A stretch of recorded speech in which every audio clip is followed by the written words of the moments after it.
Maryam, thank you for being here with us.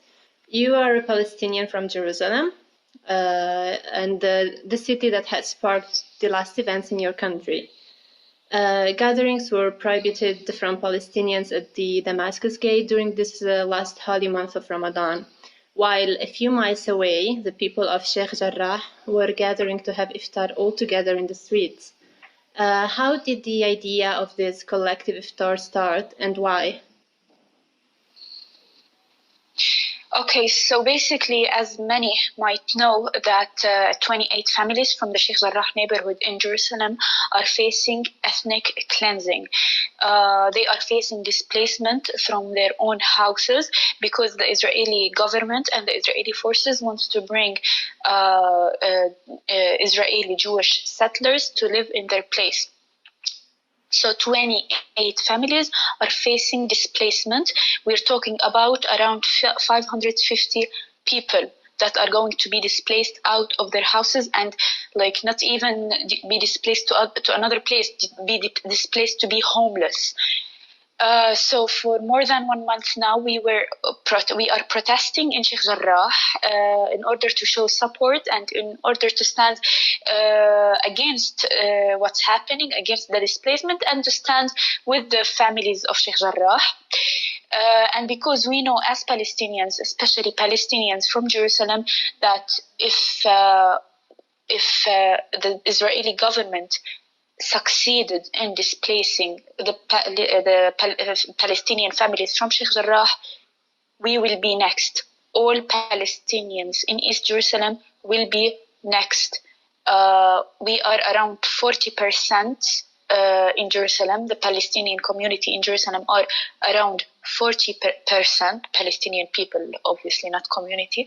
And their main master plan now, which they call it Master Plan 2020, is to make us 30%. How would they make that? By displacing Palestinians out of Jerusalem, by house demolitions, by confiscation of lands, confiscation of houses. So there's many ways of pushing Palestinians out of Jerusalem. One of the ways is by displacing Palestinians, like in Sheikh Jarrah. So yeah, we have been demonstrating and protesting in Sheikh Jarrah for more than a month now. People who were protesting in Sheikh Jarrah are not only Jerusalemites, but Palestinians from all over historic Palestine, because the displacement that's taking place in Sheikh Jarrah reminds every Palestinian about the Nakba, which is the displacement that happened in 1948. All Palestinians around Palestine were reminded of the Nakba.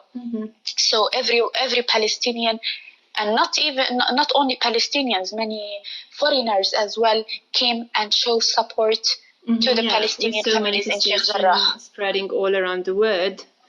And but like I remember that during one of these evenings, these gatherings, at some point you were arrested for, quote, defending a girl from your harassment, which is your being the IOF.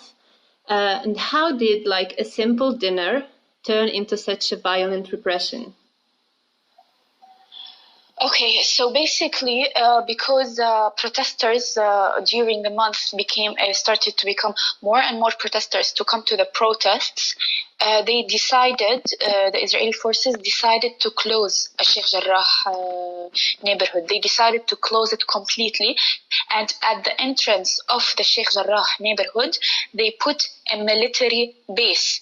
They allow all settlements to enter the Sheikh Jarrah neighborhood.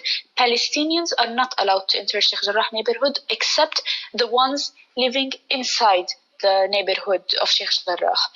So basically what happened on Saturday, the night of Saturday, 8th of May, when I was arrested, is that one woman with her 16 years old son were trying to enter the Sheikh Jarrah neighborhood because they live inside. So they live inside this neighborhood.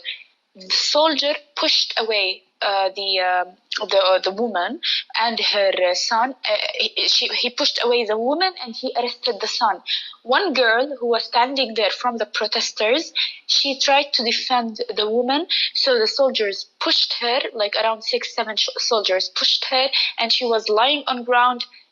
She fainted directly, and they were trying to like beat her and arrest her in one way. I saw these things happening from across the street, so I directly went and tried to help her. It wasn't only me who tried to help her. Many people tried to help her as well. So I went to her where she was lying, and I tried to help her get up. One soldier pushed me away and told me in Hebrew, like, move from here. But I tried to help her again, like, even if he pushed me and told me, like, go away, I had to help her. Like, you can't see a girl or anyone, even a guy, skunk water, and people, like soldiers, around six soldiers are trying to help her. So basically, when the soldier saw that I'm insisting of helping her, he basically dragged me from the roots of my hair and started dragging me on the ground that is full with skunk water, and he was hitting me while being arrested. He stepped on my foot, my right foot, and he was really brutal and really violent in arresting me, which is like crazy. And he took me to the military base that is in between the protesters and the neighborhood, Sheikh Jarrah neighborhood. And without my consent, he took a selfie with me. He took a photo with me. I just want to mention that despite everything I went through, like the brutality of my arrest, it's nothing compared to what other Palestinians go through while being arrested or while being dragged or whatever. We heard you also like asking him about like if that's what he wanted to be when he was growing up as a child and all of these kind of questions. And thanks to your viral video and to a lot of others like protesters who were actively posting on social media, we found out about this manifestation. However, at some point, like we witnessed the intervention of Hamas. And how does the youth of Jerusalem feel about this? Because, you know, in the Western media, this is how all of this has been portrayed. Like just when Hamas intervened, like we heard about Palestine in the mainstream media. So how does the youth of in Jerusalem feel about this, about Hamas and about the media? Yeah. So basically, the one I was interrogating was not the soldier that he arrested me. It was a police man who dragged me to a place that is unobvious in order not to interact with the media, because you know my videos went viral while I was in the middle of the base. I feel, and we Palestinians feel, how unjust is the media internationally. It is totally unjust. Why would it be unjust? Because first of all, Sheikh Jarrah neighborhood are facing displacement. So Hamas didn't hit Israel, didn't start throwing rockets on Israel like simply. It didn't start this. What happened step by step is, first of all, they started they started with Sheikh Jarrah. They want to displace people from Sheikh Jarrah. 550 people are going to be displaced from Sheikh Jarrah. Then there was the incident of Damascus Gate, which was a month ago. A month ago, what happened basically is that Damascus Gate is a Palestinian center in Jerusalem. They started attacking the Palestinians in Damascus Gate, staying in Damascus Gate violently, in order to make it an Israeli Jewish center of the city. Why do you do that? Because they want to because they declared that Israel is a Jewish state. It's the only country in the world that declares so openly that we are a Jewish state. So they want Jerusalem to be their, let's say, the propaganda or dreamy Jewish capital, so they want the center, which is Damascus Gate, to be Israeli and not Palestinian. And today it is a Palestinian center. It is our downtown as Palestinians in Jerusalem. So yeah, so after Sheikh Jarrah, there were the incidents of Damascus Gate. After Damascus Gate and Sheikh Jarrah and Sheikh Jarrah incident are still ongoing until today. There was the Al-Aqsa Mosque incidents where they attacked people who were praying in Ramadan, the holiest month in Islam.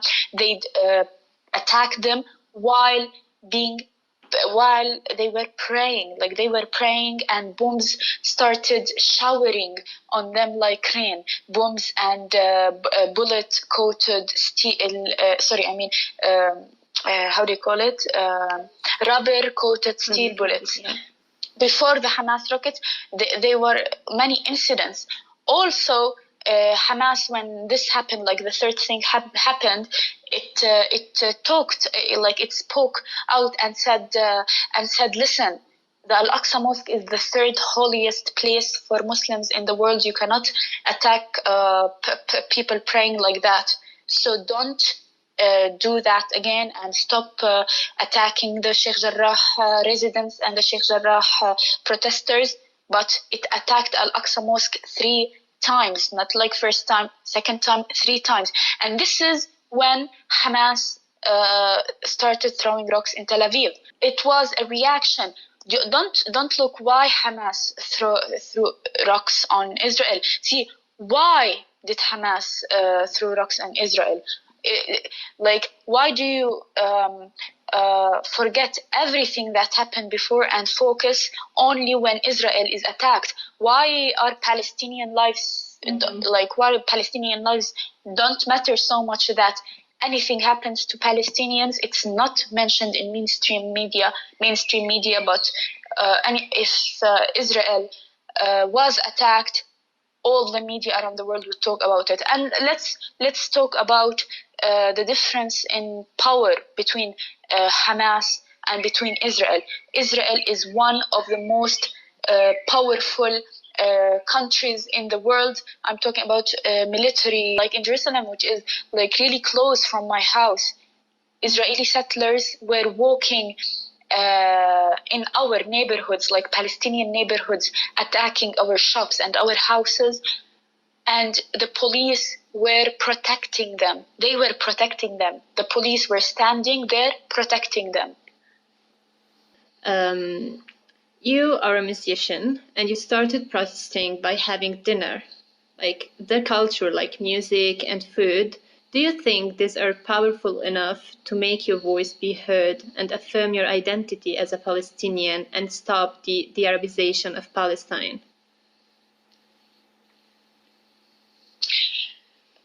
Yes, because always the colonizers are so arrogant in a way that they think that the colonized people, like the Palestinians here, are immature and are uneducated and are not cultured, like they don't have any culture.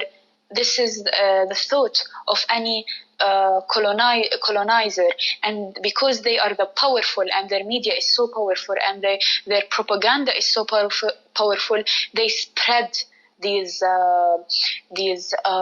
thoughts to the world that Palestinians are they don't have a culture, they are uneducated, all these thoughts. All Palestinian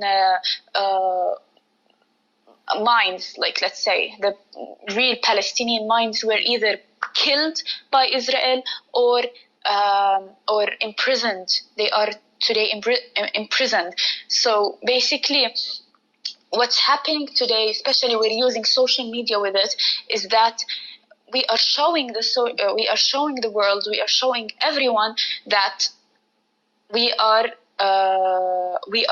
not what Israel has spread about us. We have musicians, we have artists, we have we are really educated, etc., etc., etc., and we are using social media in order to spread ourselves. The Israeli media and the Israeli propaganda is so powerful. We as Palestinians, we don't have representatives. We don't have, like for so long, we couldn't spread our word and our message to the world without intervention by organizations or by producers or by media platforms or whatever. Today, we are the producers of our stories. We are the producers of our messages. We are using social media as our weapon in order to produce our stories and in order to share our stories to the world and to teach the world and educate the world about ourselves, because the world was manipulated for so long with the Israeli news and with the Israeli propaganda.